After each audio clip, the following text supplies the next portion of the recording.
हम खुदा उनकी शुक्रगुजारी करते हैं अजीजों, और आपको आज की इबादत में एक बार फिर वेलकम करते हैं। कलाम का जो हिस्सा हम पढ़ने को है, जिस पर हम गौर करेंगे, वो खुरूज की किताब उसके 10वें बाब से उसके 13वें बाब तक है, और ख़ास तौर पर 13वें बाब में भी उसकी 16वीं आयत तक हम अपने आप को आज महफूज रखेंगे। उसके बाद जो है नेक्स्ट वीक हम उससे आगे बढ़ेंगे 13 चैप्टर की 17 वर्स से। साथ ही साथ जो अंबिया के सहायफ में से हिस्सा है वो यर्मिया का 46वां बाब, जेरेमाया 46, और जॉन की गॉस्पेल में से, यूहन्ना की इंजील में से 19th चैप्टर, जिसको हम थ्रू आउट द वीक पढ़ सकते हैं।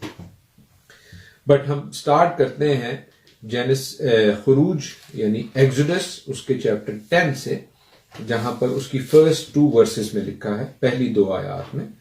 और खुदावन ने मूसा से कहा कि फिरौन के पास जा, क्योंकि मैं ही ने उसके दिल और उसके नौकरों के दिल को सख्त कर दिया है, ताकि मैं अपने ये निशान उनके बीच दिखाऊं, और तू अपने बेटे और अपने पोते को मेरे निशान और वो काम जो मैं मिस्र में उनके दरमियान किए सुनाए, और तुम जान लो कि खुदावन मैं ही हूं। आमीन। हम देखते हैं अजीजों, यहां पर खुदावंद मूसा से फरमा रहे हैं कि फिरौन के पास जा। इब्रानी में एक्चुअली यहां पर ऐसे लिखा हुआ है, इन हिब्रू इट सेज कि कम अनटू फिरौन, कम अनटू फेरो। व्हाई?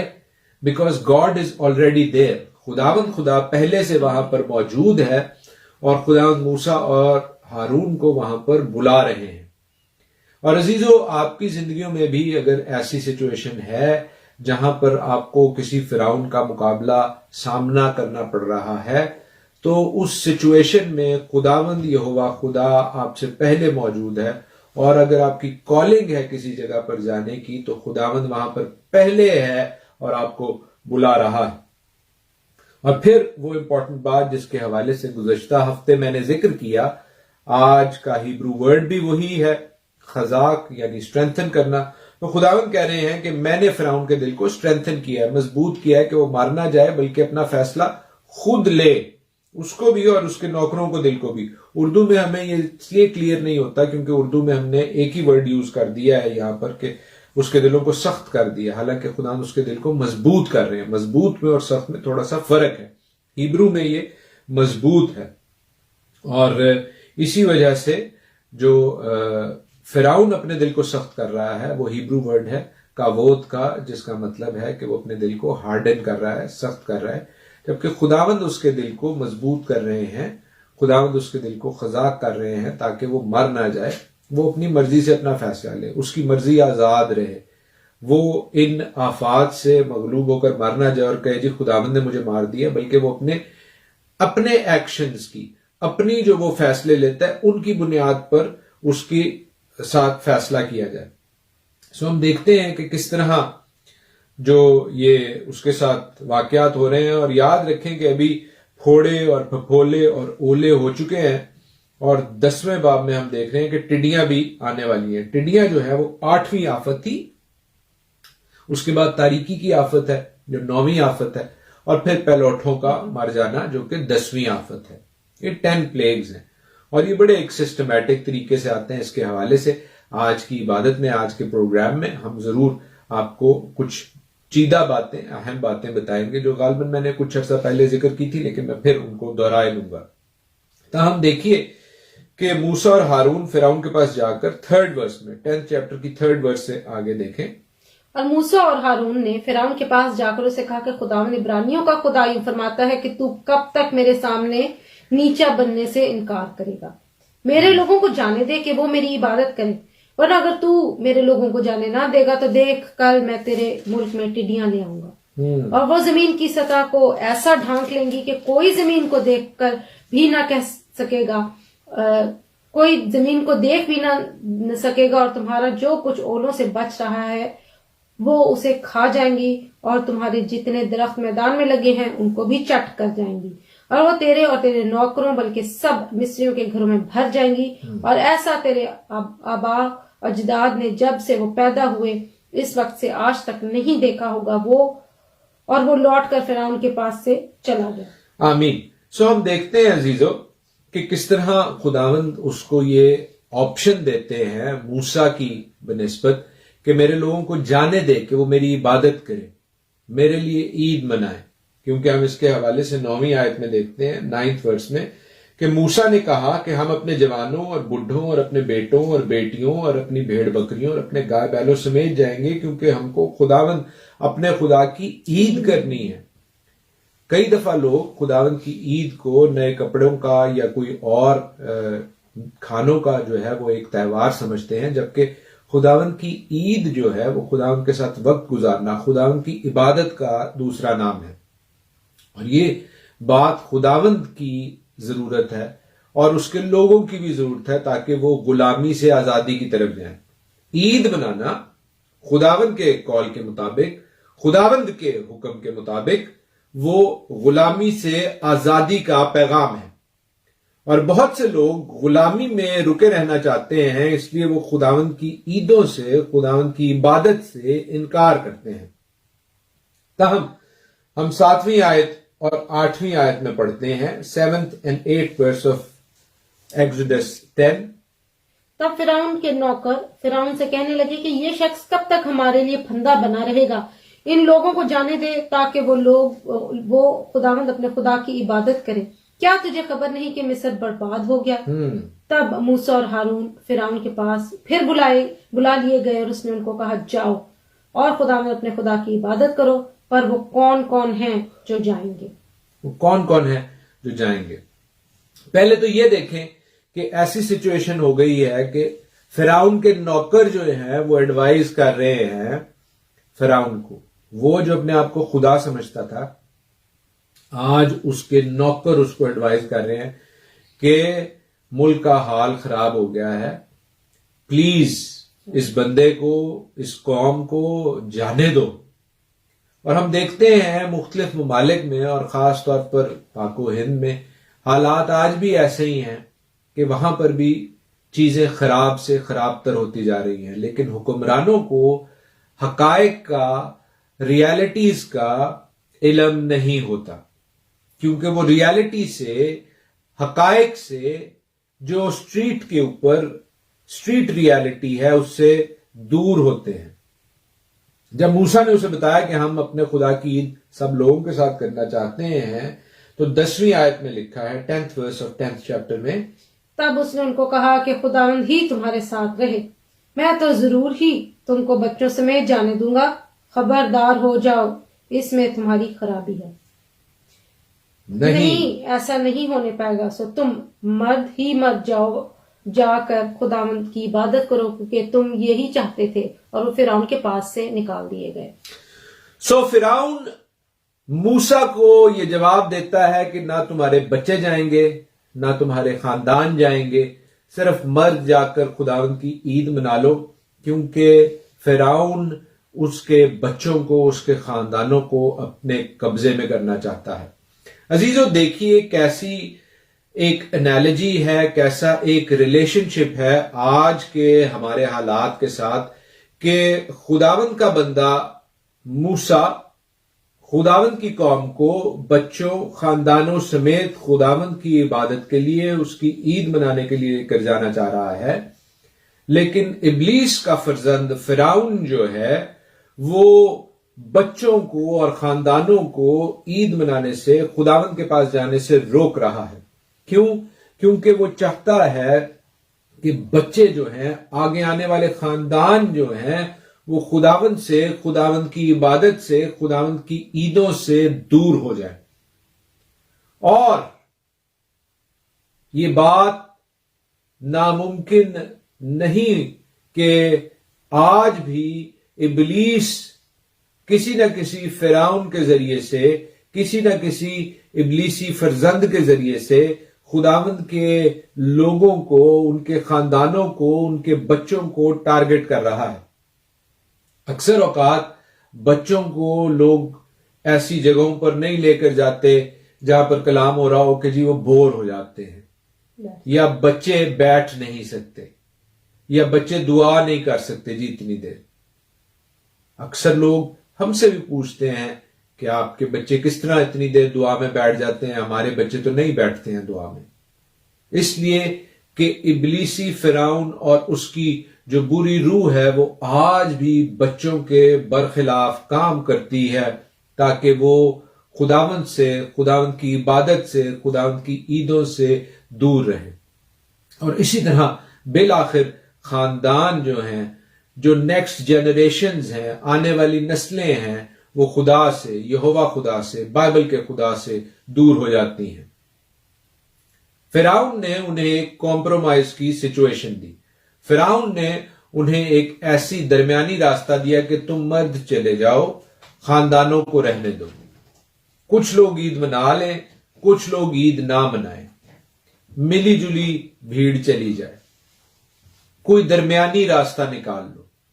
और आज भी ऐसा ही होता है कि खुदावंद की ईदों के हवाले से, खुदावंद की इबादत के हवाले से दरमियानी रास्ते निकालने की कोशिश की जाती है, कॉम्प्रोमाइजेस ढूंढने की कोशिश की जाती है, लेकिन ये कॉम्प्रोमाइज की ऑफर, ये कॉम्प्रोमाइज की सोच दरअसल फिरौन की, दरअसल इब्लीस की है। दरअसल खुदावंद यहोवा खुदा के बरखिलाफ एक ऐसी बात है जो खुदावंद के हुक्म की, खुदावंद यहोवा खुदा के हुक्म की जिद है। और हम देखते हैं कि फिरौन के पास से मूसा और हारून को निकाल दिया जाता है, और तब खुदावंद मूसा से कहता है कि मुल्क मिस्र पर हाथ बढ़ा कि टिड्डियां मुल्क मिस्र पर आएं और हर किस्म की सब्जी जो उस मुल्क में ओलों से बच रही है उसे चट कर जाएं। और ऐसा ही होता है। तब 16वीं और 17वीं आयत में देखिए, 16th and 17th verse of chapter 10।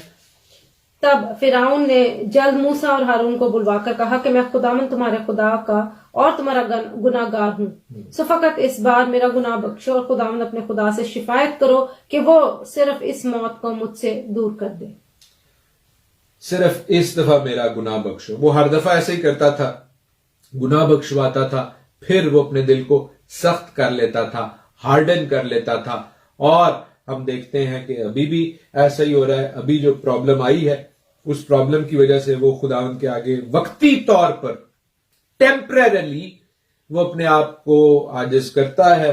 लेकिन 20वीं आयत में लिखा है 20th वर्स में, खुदावंद ने फिरौन के दिल को सख्त कर दिया और उसने बनी इसराइल को जाने ना दिया। खुदावंद ने एक दफा मौका दिया कि फिरौन अपने दिल को स्ट्रेंथन करे और कोई अच्छा फैसला ले, लेकिन लिखा है उसने बनी इसराइल को जाने ना दिया।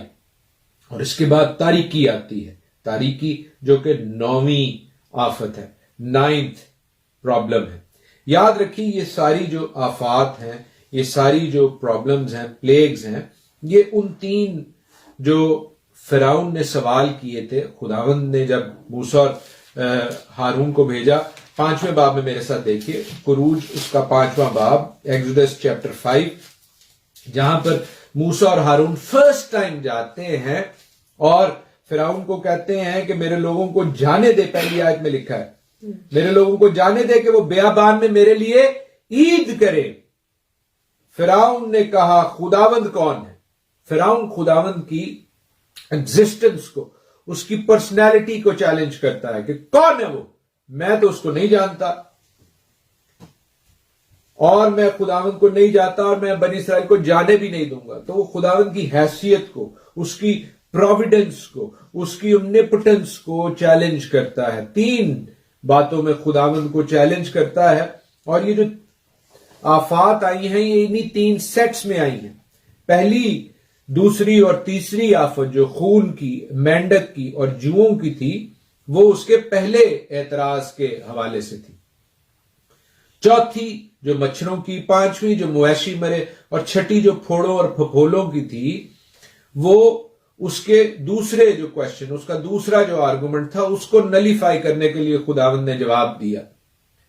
और 7वीं ओलों की, 8वीं टिड्डियों की और 9वीं तारीकी की जो आफत थी, वो उसके तीसरी जो बात थी, तीसरी जो सवाल था, तीसरा जो आर्ग्यूमेंट था, तीसरी जो उसने बदतमीजी की मूसा और हारून के साथ, उसको काउंटर करने के लिए थी। ये बाकायदा सेट्स में आई है, पहला सेट, दूसरा सेट और फिर तीसरा सेट। लेकिन वैसे भी ये पहले, चौथे और सातवें में भी बड़ी मुताबिकत है, उसमें भी सिमिलैरिटी है। दूसरे, पांचवें और आठवें में भी बड़ी सिमिलैरिटी है, और तीसरे, छठे और नौवें में भी बड़ी सिमिलैरिटी है। क्योंकि पहला, चौथा और सातवां जो प्लेग है, फर्स्ट जो खून का, चौथा जो मच्छरों का, सातवां जो ओलों का था, वो भी जो है उनमें भी एक मुताबिकत है। इसी तरह दूसरे, पांचवें और आठवें में भी मुताबिकत है। और फिर तीसरी आफत और छठी आफत और नौवीं आफत, उनमें भी सिमिलैरिटीज हैं। क्योंकि पहली, चौथी और सातवीं में सिमिलैरिटी ये है कि सुबह के वक्त खुदावंद का बंदा मूसा जाता है और ये इनके हवाले से कहता है। दूसरी, पांचवी और आठवीं जो है वो खुदावंद फराउन के पास भेजता है पहले मूसा को, और तीसरी, छठी और नौवीं जो आफत है वो बगैर किसी वार्निंग के आती हैं। आप देख सकते हैं मेरे साथ, अगर हम तीसरी आफत को देखें जो कि जुओं की थी मिसाल के तौर पर, तो 16वीं आयत में लिखा है 8वें बाब की, खुरूज 8 बाब 16 आयत, कि तब खुदा ने मूसा से कहा, हारून से कि अपनी लाठी बढ़ाकर जमीन की गर्द को मार ताकि वो तमाम मुल्क के मिस्र में जुएं बन जाए। तो ना वो सुबह के टाइम पर जैसे पहली और चौथी और सातवीं आफत थी, और दूसरी, पांचवी और आठवीं आफत जिसमें वो वार्न करता है, इसमें कोई वार्निंग नहीं है। इसी तरह जो फोड़ों और फफोलों की थी वो भी 9वें बाब की आप 8वीं आयत देख लीजिए कि खुदावंद ने मूसा और हारून से कहा कि तुम दोनों भट्टी की राख अपनी मुट्ठियों में लो और मूसा उसे आसमान की तरफ उड़ा दे। तो वो भी बगैर वार्निंग के है। और तारीकी की जो आफत है जो टिड्डियों के बाद आती है, जो आज हम देख रहे हैं, मेरे साथ देखिए कि 21वीं आयत में 10th चैप्टर ऑफ एक्सोडस और उसकी 21st वर्स में लिखा है, फिर खुदावन ने मूसा से कहा कि अपना हाथ आसमान की तरफ बढ़ा ताकि मुल्क के मिस्र में तारीकी छा जाए, ऐसी तारीकी जिसे टटोल सके। और मूसा ने अपना हाथ आसमान की तरफ बढ़ाया और 3 दिन तक सारे मुल्क के मिस्र में गहरी तारीकी रही। 3 दिन तक ना तो किसी ने किसी को देखा और ना कोई अपनी जगह से हिला, पर सब बनी इसराइल के मकानों में उजाला रहा। तब फिरौन ने मूसा को बुलवाकर कहा कि तुम जाओ और खुदा की इबादत करो, फकत अपनी भेड़ बकरियों और गाय बैलों को यहीं छोड़ जाओ, और जो तुम्हारे बाल बच्चे हैं उनको भी साथ लेते जाओ। आमीन। सो हम देखते हैं कि किस तरह खुदावंद का बंदा मूसा जो है वो तारीकी को उस कौम पर लेकर आता है, मुल्क मिस्र पर, और ऐसी तारीकी जो फिजिकल है, जिसको टटोला जा सकता है। ये सिर्फ डार्कनेस नहीं है बल्कि फिजिकल डार्कनेस है। जबकि जशन के इलाके में, इसराइल के इलाके में हम देखते हैं कि रोशनी रहती है, वहां पर तारीकी नहीं होती। जब आप खुदावंद के साथ हैं, खुदावंद के परों के साए में हैं, तो आप पर रोशनी रहेगी। अजीजों, फिर मूसा को और हारून को ऑप्शन, कॉम्प्रोमाइज, दरमियानी रास्ता दिया जाता है, लेकिन पूरी बात खुदा की, पूरा हुक्म खुदा का नहीं माना जाता कि भाई अब तुम चले जाओ, लेकिन अपनी जो माल मुआशी है वो इधर ही छोड़ जाओ ताकि तुम वापस आओ। लेकिन मूसा इस बात को नहीं मानता। मूसा कहता है कि तुझे हमको कुर्बानी और सोखनी कुर्बानियों के लिए जानवर तो देने पड़ेंगे ताकि हम खुदावंद अपने खुदा के आगे कुर्बानी करें। सो हमारे चौपाए भी हमारे साथ जाएंगे और उनका एक खुर तक भी पीछे ना छोड़ा जाएगा, क्योंकि उन्हीं में से खुदावंद अपने खुदा की इबादत का सामान लेना है जब तक हम वहां पहुंच ना जाए। हम नहीं जानते कि क्या लेकर हमको खुदा की इबादत करनी होगी। सो फिरौन ऐसी सिचुएशन में उसे कहता है, मेरे सामने से चला जा, होशियार रह, फिर मेरा मुंह तक देखने मत आना, क्योंकि जिस दिन तूने मेरा मुंह देखा तू मारा जाएगा। मूसा ने कहा, तूने ठीक कहा, मैं भी तेरा मुंह नहीं देखूंगा। सो ये वो सिचुएशन है जहां पर 9 आफत हो चुकी है और 10वीं आफत आने को है। याद रखें अजीजों, मैंने आपको आफत के हवाले से कुछ 1-2 चीदा बातें बताई हैं। इसके अलावा भी इन आफत, इन प्लेग्स में बड़ी गहरी बातें छुपी हैं। ये तमाम आफत, ये तमाम प्लेग मिस्र के खुदाओं के खिलाफ थे, जिनको मिस्री लोग जो है वो अपना गॉड मानते थे, गॉड विद अ स्मॉल जी। सो हम देखते हैं कि खुदावंद यहोवा खुदा अपनी जो अथॉरिटी है, अपना जो इख्तियार है, अपनी जो महानता है, वो मिस्रियों पर और उनके खुदाओं पर जाहिर करता है कि मैं बड़ा खुदा हूं, मैं खुदावंद यहोवा खुदा हूं, मैं सब खुदाओं में शाह अजीम हूं। और 11वें बाब में मूसा पैलोठों की हिलाकत का ऐलान करता है। 11th chapter of exodus is very significant. खुदावंद मूसा से कहता है कि मैं फिरौन और मिस्रियों पर एक बला और लाऊंगा और उसके बाद वो तुमको यहां से जाने देगा, और जब वो तुमको जाने देगा तो यकीनन तुम सबको यहां से बिल्कुल निकाल देगा। सब तो लोगों के कान में ये बात डाल दे कि उनमें से हर शख्स अपने पड़ोसी और हर औरत अपनी पड़ोसन से सोने चांदी के जेवर ले। ये वो तमाम मेहनत का फल था जिसको उस कौम ने, मिस्रियों ने खुदावंद के लोगों से, इसराइलियों से इतने सालों में उनसे बेगार ली, उनसे जो है हैवी काम करवाया, उनसे गुलामाना काम कराया। तो कई लोग कहते हैं जनाब इसराइली मिस्रियों को लूट कर चले गए। नहीं, लूट कर नहीं चले गए, ये उनके हक हलाल की कमाई थी। और आज भी वो ऐसा ही करते हैं। आज भी वो अपनी मेहनत से, खुदावंद की ब्लेसिंग से जो है वो छोटी सा एक ग्रो होने के बावजूद तमाम दुनिया में वो मुमताज हैं, वो यूनिक हैं, वो नोबल हैं, क्योंकि खुदावंद ने ब्लेस किया है और वो बाकी कौमों से ज्यादा ब्लेस्ड और पुरफजल है। और लिखा है कि मूसा ने कहा, खुदावंद यूं फरमाता है, मैं कि आधी रात को निकल कर मिस्र के बीच में जाऊंगा और मुल्क मिस्र के सब पहलौठे, फिरौन जो तख्त पर बैठा है उसके पहलौठे से लेकर वो लौंडी जो चक्की पीसती है उसके पहलौठे तक, और सब चौपायों के पहलौठे मर जाएंगे। और सारे मुल्क मिस्र में ऐसा बड़ा मातम होगा जैसा ना कभी पहले हुआ और ना फिर कभी होगा। लेकिन इसराइलियों में से किसी के ख्वाह इंसान हो ख्वाह हैवान, कुत्ता भी नहीं भौंकेगा, ताकि तुम जान लो कि खुदावंद मिस्रियों और इसराइलियों में कैसा फर्क करता है। क्यों खुदावंद ने यह फर्क किया, हम देखते हैं 12वें बाब में 12th चैप्टर की पहली 2 आयत हम पढ़ेंगे। फिर खुदा ने मुल्क मिस्र में मूसा और हारून से कहा कि यह महीना तुम्हारे लिए महीनों का शुरू और साल का पहला महीना हो।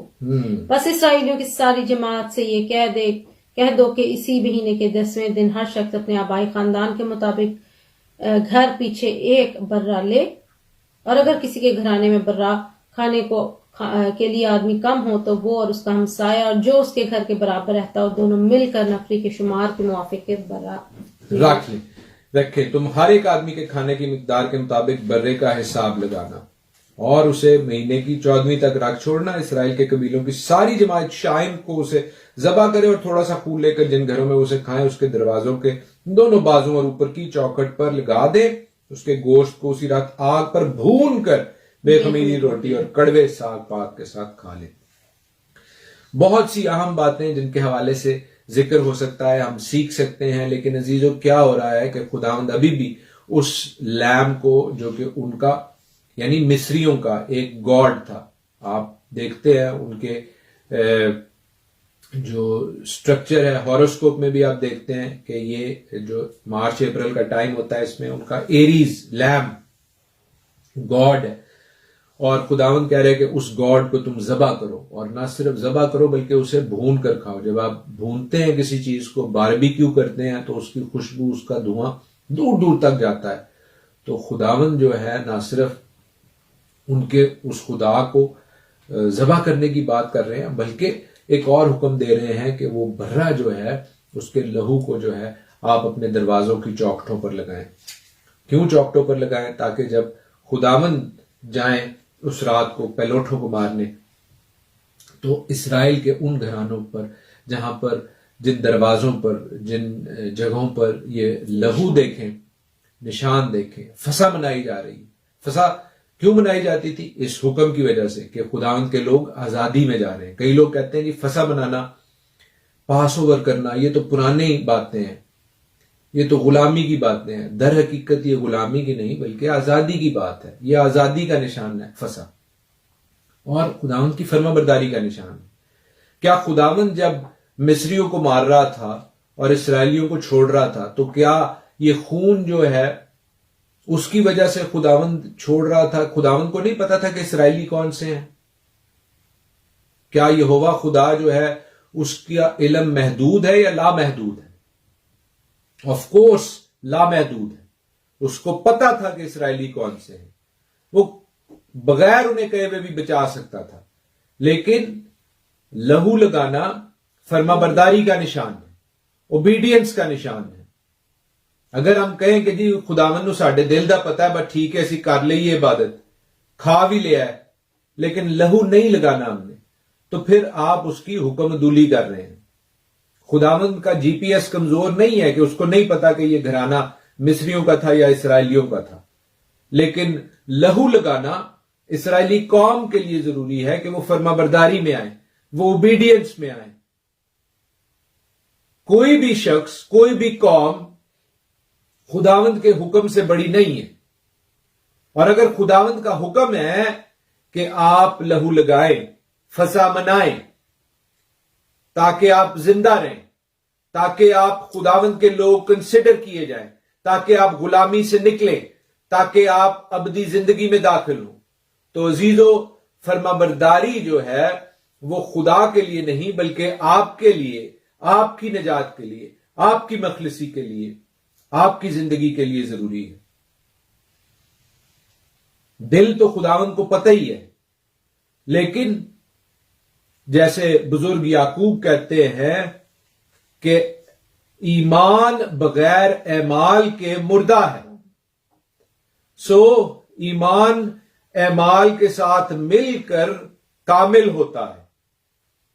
वो ईमान तो रखते थे कि यहोवा खुदा उन्हें बचाएगा, लेकिन उन्होंने अमल भी किया। और हम आज के दौर में अक्सरियत ऐसे मसीहों की देखते हैं जो ईमान तो जपते हैं, लेकिन एमाल से अनफॉर्चुनेटली दूर है। वी नीड टू अंडरस्टैंड कि खुदावंद के अहकाम की फर्माबरदारी खुदावंद के लिए नहीं बल्कि आपकी जिंदगी के लिए, आपकी निजात के लिए जरूरी है। जैसे हम इस वाक्य में देखते हैं 12वीं आयत में 12वें बाब की लिखा है, इसलिए कि मैं रात मुल्क मिस्र में से होकर गुजरूंगा और इंसान और हैवान के सब पैलोठों को जो मुल्क मिस्र में है मारूंगा और मिस्र के सब देवताओं को भी सजा दूंगा। मैं खुदावंद हूं, मैं खुदावंद हूं, मैं यहोवा खुदावंद कह रहे हैं। और 13वीं आयत में लिखा है, और जिन घरों में तुम हो उन पर वो खून तुम्हारी तरफ से निशान ठहरेगा, और मैं उस खून को देखकर तुमको छोड़ता जाऊंगा, और जब मैं मिस्रियों को मारूंगा तो वह बात तुम्हारे पास भटकने भी नहीं की भी नहीं कि तुमको हलाक करे। आमीन। क्या वो जिसने आंखें बनाई खुद नहीं देखता? ऑफ कोर्स खुदावंद यहोवा खुदा देखता है। वो जानता है कि कौन सा घर मिस्रियों का है, कौन सा इसराइलियों का है। लेकिन वो कहता है कि जिस घराने पर खून होगा वो तुम्हारी तरफ से निशान ठहरेगा। तुम्हारा निशान है फर्माबरदारी का, मेरा निशान नहीं है, तुम्हारी फर्माबरदारी का निशान है। उस दिन वो तुम्हारे लिए एक यादगार होगा।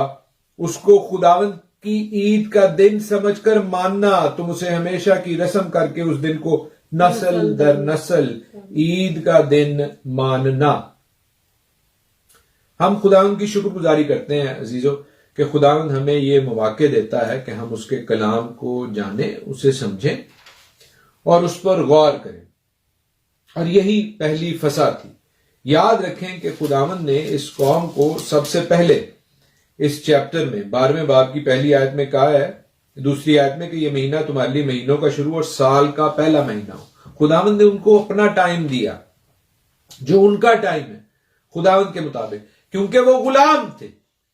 और जब आप गुलाम होते हैं, स्लेव होते हैं, तो आपका टाइम नहीं होता है। जब आप गुलाम होते हैं तो आप अपने मालिक के दिए गए टाइम के मुताबिक चलते हैं। जैसे आप जो काम करते हैं, जब आपके काम पर लंच की ब्रेक होती है तभी आप लंच करते हैं। यह नहीं कि सुबह आपका दिल किया तो सुबह खा लिया खाना और जब काम कर रहे हैं तो खा लिया खाना। नहीं, ऐसा नहीं होता। और जो स्लेव्स होते हैं, स्पेशली जो खास तौर पर गुलाम थे मिस्री, उनको तो बिल्कुल इजाजत नहीं थी।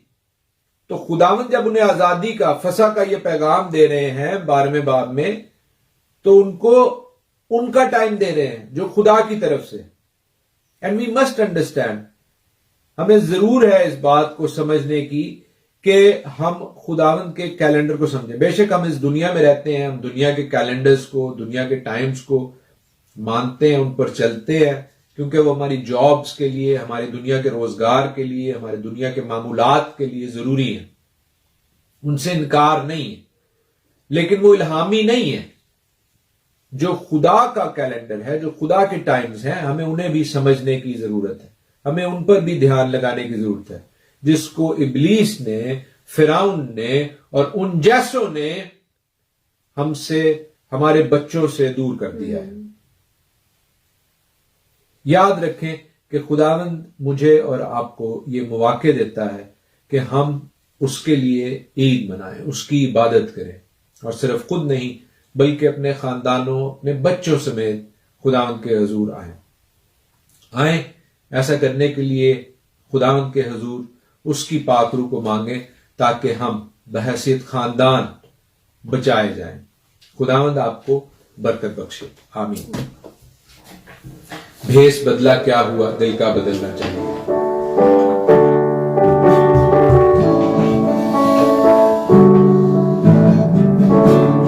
भेष बदला क्या हुआ, दिल का बदलना चाहिए। भेष बदला क्या हुआ, दिल का बदलना चाहिए। एक दो बातें नहीं, बिल्कुल बदलना चाहिए। एक दो बातें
खालिक और मालिक मसीह यीशु में हमारे जिंदा आसमानी बाप, हम दिल की गहराइयों से तेरी शुक्रगुजारी करते हैं तेरी तमाम नेमतों बरकतों बख्शों के लिए, आज के वक्त के लिए जो तूने हमें दिया कि हम तेरे हुजूर मिलकर दुआ कर सकें, कलाम को पढ़ सकें, कलाम पर गौर कर सकें, तेरी हमदो सना गा सकें, और खुदावंद याद कर सकें कि हम जब तेरे हुजूर आए तो अपने खानदान के साथ, अपने बच्चों के साथ आए और तेरी इबादत करने वाले हों।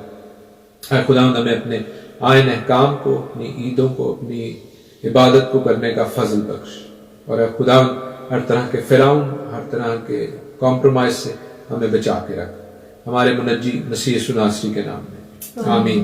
आए हमारे बाप तू जो आसमान पर है, तेरा नाम पाक माना जाए, तेरी बादशाही आए, तेरी मर्जी जैसे आसमान पर पूरी होती है जमीन पर भी हो।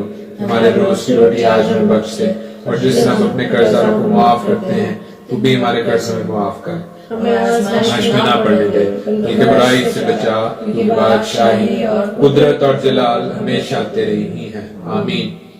अब यहोवा खुदावंद आपको बरकत बख्शे और आपको महफूज रखे। यहोवा खुदावंद अपना चेहरा आप पर जलवागर फरमाए और आप पर मेहरबान रहे। यहोवा खुदावंद अपना चेहरा आपकी तरफ मुतवज्जा करे और आपको शालोम बख्शे। खुदावंद यीशु मसीह का फजल, खुदा बाप की मोहब्बत और पाक रूह की रफाकत और शराकत आप सबों के साथ, आपके घराने के साथ अब से अब तक होती रहे। आमीन। जय मसीह की, हर शय मसीह की।